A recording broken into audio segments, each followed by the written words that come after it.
Keluaran 11 ayat 8 sampai dengan ayat 10. Demikianlah firman Tuhan ayat 8. Dan semua pegawaimu ini akan datang kepadaku dan sujud kepadaku serta berkata, keluarlah engkau dan seluruh rakyat yang mengikuti engkau. Sesudah itu aku akan keluar. Lalu Musa meninggalkan Fir'aun dengan marah yang bernyala-nyala. Ayat 9. Berfirmanlah Tuhan kepada Musa, Fir'aun tidak akan mendengarkan kamu, supaya mujizat-mujizat yang kubuat bertambah banyak di tanah Mesir. Ayat 10. Musa dan Harun telah melakukan segala mujizat ini di depan Fir'aun, tetapi Tuhan mengeraskan hati Fir'aun sehingga tidak membiarkan orang Israel pergi dari negerinya. Nah, saudara, dari kisah ini, ya, pada waktu Musa itu diutus untuk membawa bangsa Israel itu keluar dari negeri perbudakan, dia harus berani menghadapi Fir'aun. Dan setelah dia itu katakan kepada Fir'aun, kalau engkau tidak mengizinkan bangsa ini keluar dari negerimu, maka pegawai-pegawaimu akan datang kepadaku dan sujud menyembah kepadaku, dan pegawai-pegawaimu akan memerintahkan aku supaya aku bersama rakyat yang ada padaku, yaitu umat pilihan, yaitu orang Israel, keluar dari negeri Mesir ini.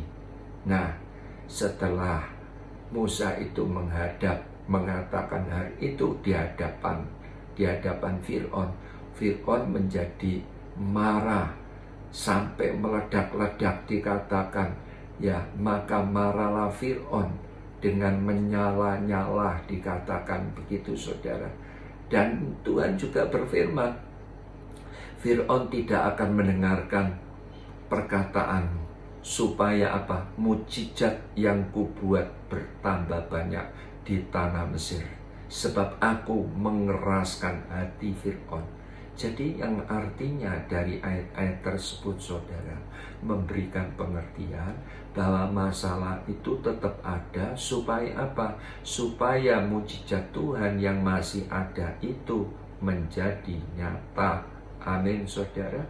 Jadi hari-hari ini, yang artinya hari-hari ini, bila mana saudara dan saya menghadapi berbagai masalah, ya, intinya kita harus bersabar. Bersabarlah, yang artinya jangan memaksa Tuhan untuk supaya Tuhan itu menyingkirkan masalah kita. Jangan, saudara. Tetapi apa? Kita harus berdoa, Tuhan beri aku hikmat supaya aku tidak dicekam oleh rasa takut, supaya aku bisa keluar dari badai permasalahan ini. Nah, begitu, saudara. Jadi jangan sampai kita sebagai anak-anak Tuhan, ya, yang sudah terima Yesus sebagai Tuhan dan Juru Selamat, kita tidak mempunyai pengertian yang tepat, saudara. Jangan, saudara, jangan seperti orang dunia.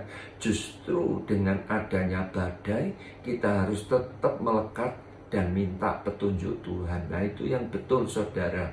Apalagi jangan menjadi marah, jangan menjadi kecewa, jangan menjadi pahit, benci, bimbang, apalagi cemas, khawatir, takut karena beratnya masalah. Jangan. Sebab apa? Di dalam kitab Kolose 3 ayat yang ke-15 dikatakan, hendaklah damai sejahtera Kristus memerintah dalam hatimu, karena untuk itulah kamu dipanggil menjadi satu tubuh, dan bersyukurlah. Jadi belajar gini, saudara. Saudara menghadapi berbagai problem, permasalahan, goncangan, ya, masalah berat, ya, mungkin hati pikiran saudara galau dan kacau. Saudara belajar angkat tangan saudara. Saudara katakan, Tuhan, pakai tanganku sebagai kepanjangan tanganmu. Lalu bagaimana, saudara? Letakkan tangan saudara di kepala dan saudara katakan, jagai pikiranku dengan damai sejahtera-Mu, Tuhan. Nah, lalu apalagi? Letakkan tangan saudara di dada saudara, katakan, jagai hatiku Tuhan dengan damai sejahtera. Nah, begitu, saudara.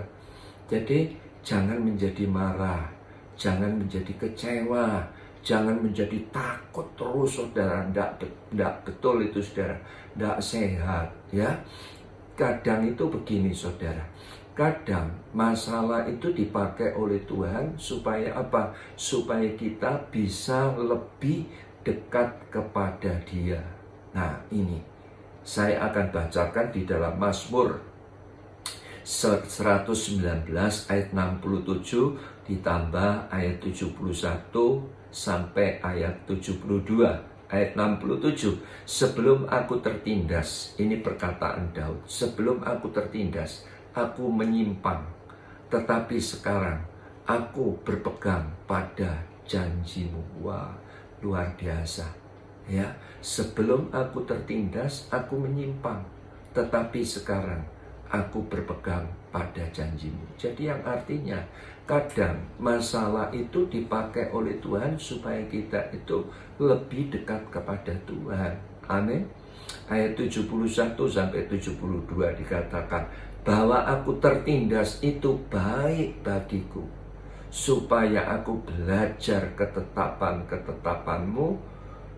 Ya, ayat 72, Taurat yang Kau sampaikan adalah baik bagiku, lebih daripada ribuan keping emas dan perak. Luar biasa saudara ya.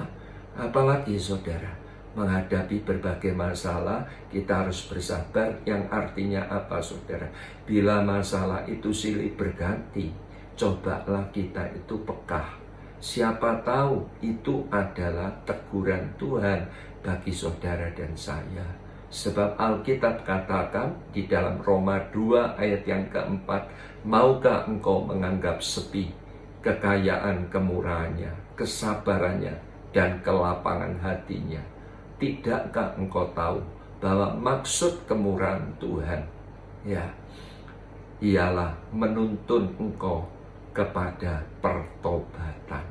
Jadi yang artinya apa saudara?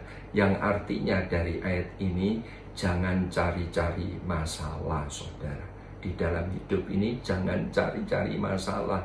Tetapi seandainya masalah itu ada, kita harus berani menghadapi bersama Tuhan. Imani bahwa di balik masalah ada berkat kemurahan Tuhan yang akan menuntun kita kepada pertobatan. Amin. Saya akan tutup dengan kesaksian. Baru-baru ini di panti kita itu dilanda oleh badai COVID. Ya, dilanda oleh badai COVID. Jadi banyak orang itu terpapar oleh virus saudara. Tetapi aneh, ya di balik badai besar ini Tuhan kirimkan penolong. Ya, Tuhan kirimkan berkat yang besar saudara. Ada orang itu kirim obat-obatan, ada orang itu kirim beras, kirim minyak, kirim kecap, kirim telur.